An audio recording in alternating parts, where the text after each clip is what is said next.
Hello everyone, myself doctor Harita Arora, lecturer history, एक बार फिर आप लोगों के सामने हाजिर हूँ अपने ऑनलाइन एजुकेशन चैनल हरिता अरोरा पर क्लास 12th हिस्ट्री के बुक 3 के चैप्टर 11 रेबल्स एंड द राज, हिंदी में कहते हैं विद्रोही और राज, के मैप प्रैक्टिस के बारे में हम लोग इसमें बात करेंगे, यानी मानचित्र का अभ्यास करेंगे।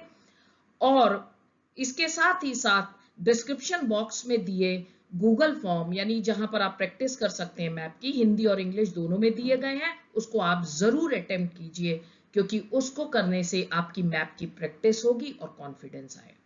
तो चलिए आगे बढ़ते हैं हम लोग। टेरिटरीज और सिटीज अंडर ब्रिटिश कंट्रोल इन 1857, यानी 1857 में अंग्रेजों के अधीन क्षेत्रों की अगर हम बात करें तो निमोनिक से समझना आसान है। ये दिए गए हैं आपके यूपी में, तो हम कह सकते हैं यूपी में लैब खुली, लैब एल फॉर, ये आप लिंकिंग देख सकते हैं, लखनऊ। लखनऊ से हम चलते हैं ए, यानी लैब का ए की तरफ, वो है इलाहाबाद, ये भी यूपी में।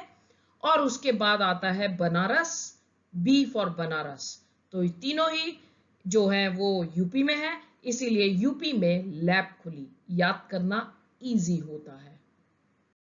और अब आप यहां पर देख सकते हैं बिहार में पटना, ये भी ब्रिटिशर्स के कंट्रोल की टेरिटरी थी, यानी अंग्रेजों के अधीन क्षेत्र था।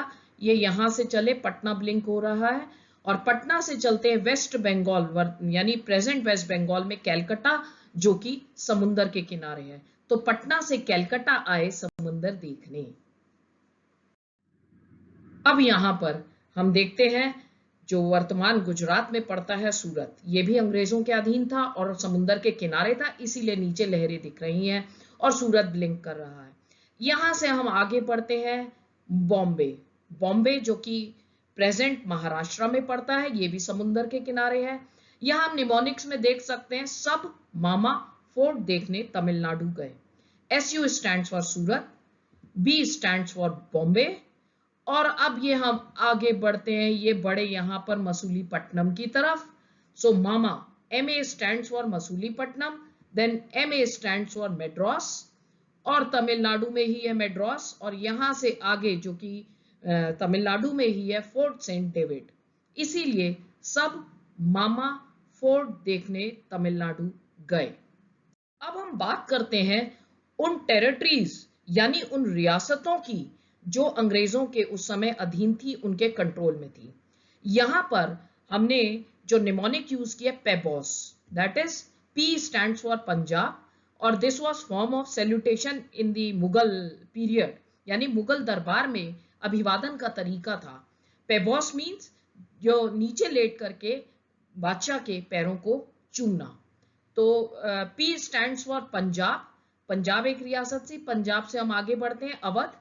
अवध के हम जानते ही हैं कि अवध रियासत जो कि वर्तमान यूपी में पड़ती है, ये अवध रियासत के बादशाह जो थे, जो अवध के सुल्तान थे, वो कई बार लखनऊ के सुल्तान भी कहलाते थे।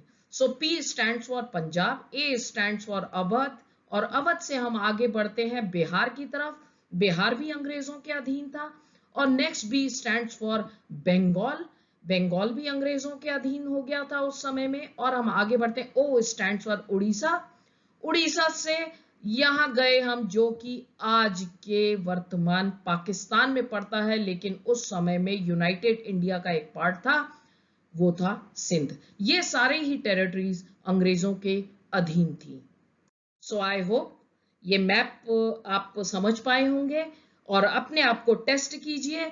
ये यहाँ पर जो लिंक आपको दिए गए हैं इंग्लिश और हिंदी के, यहाँ सिर्फ दिखाने के लिए दिए गए हैं, डिस्क्रिप्शन बॉक्स में जाइए और इस लिंक पर क्लिक करके सेल्फ असेसमेंट कीजिए।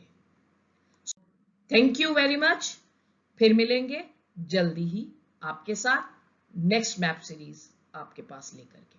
Thank you.